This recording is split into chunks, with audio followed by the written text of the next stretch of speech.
Hey guys, this is Jensen here once again. For my finals preview between Suning and Diamond Gaming of the 2020 World League of Legends Championship, I will be doing this in two parts. Today we are just going to be looking at the draft, and with that let's kick things off as we examine the champion pools between these two teams. At the top lane, Bin, he has the unique pick of Jax, while the likes of Jace, Camille, Vernacno, Wukong, and Gangplank could be contested between these two players. And on the side of Nuguri, he has some more interesting picks with the likes of Cannon, Lulu, Gnar, and Set being more unique to its hip.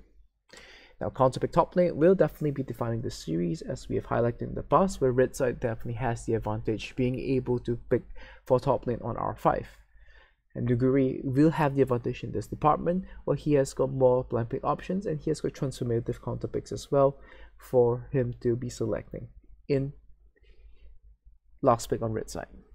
Whereas in the jungle department, it does seem that Suning does have a slight advantage in this area, with SOFM having showed some Morgana in the scrims that were leaked before the tournament started, and Shen being something that he put out as well in the series against TES.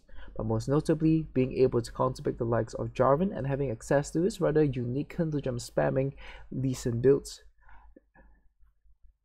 It should be noted that Suning's compositions will be able to benefit from dropping SOFM's pick should they be able to get the counterpick for the jungle position to create utility for the team. And this is one of the ways that they could attempt to break serve on blue side. It is interesting to note that Lilia has been a champion that has not really been contested by either of these teams. Now, if we were to look at the mid lane, for Angel, he does have a much more narrower pool, but this would mean that it is still sufficient. However, he only has two options should he want to go for a 1-3-1, with the likes of a Galio and Akali only being viable options for blue side picks for such a strategy. And in fact, Galio did not necessarily be considered as such an option as well, where Showmaker's pool allows for double flex picks should they elect for such an option if they want to try to break serve and bamboozle the draft on blue side. If we're to examine the bot lanes, both AD carries do have rather overlapping pools, and supports we see a little bit more diversity, with the unique picks of Pantheon being available for Barrow, and I would say Morgana and Blitzcrank are kind of more fringe picks for Sword Art in this scenario.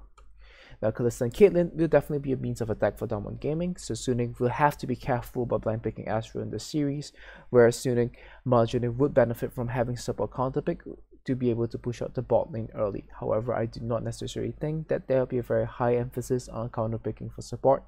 Rather, both teams would be choosing to save that for top lane.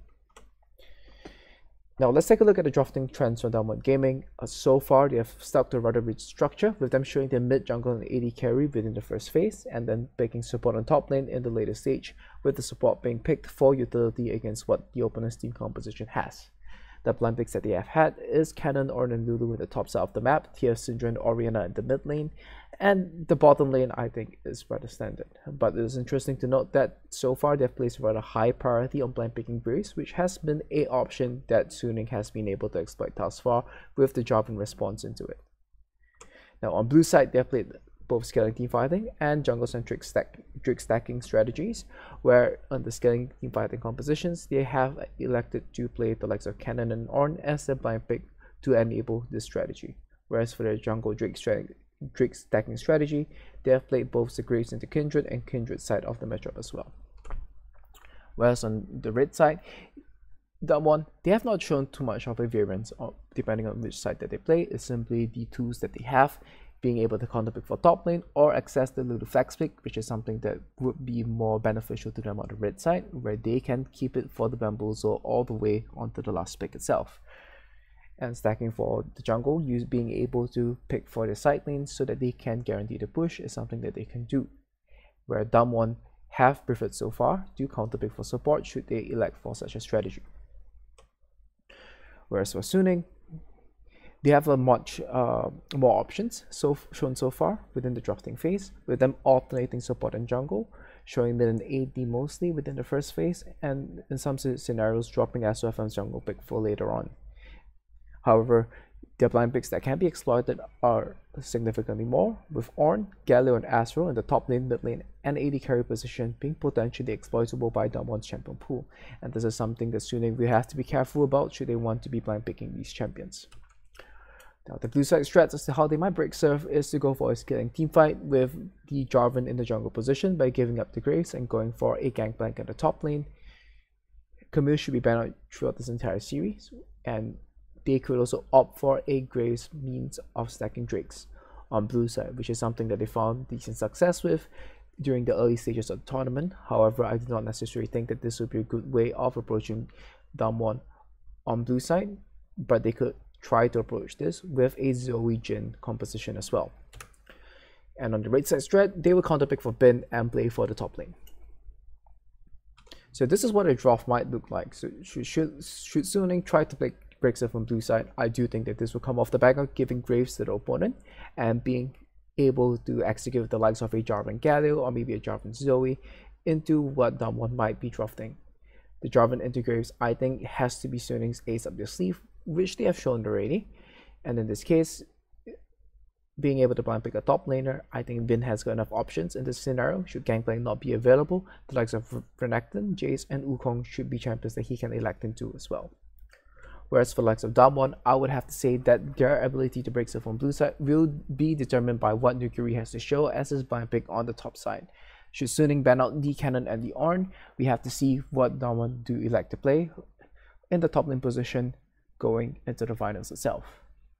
And Nuguri will have to show something new, or perhaps Suning choose not to ban the Ornn and Cannon and they will be able to execute with a scaling team fighting, which I think is a very decent way to break serve on blue side as a whole.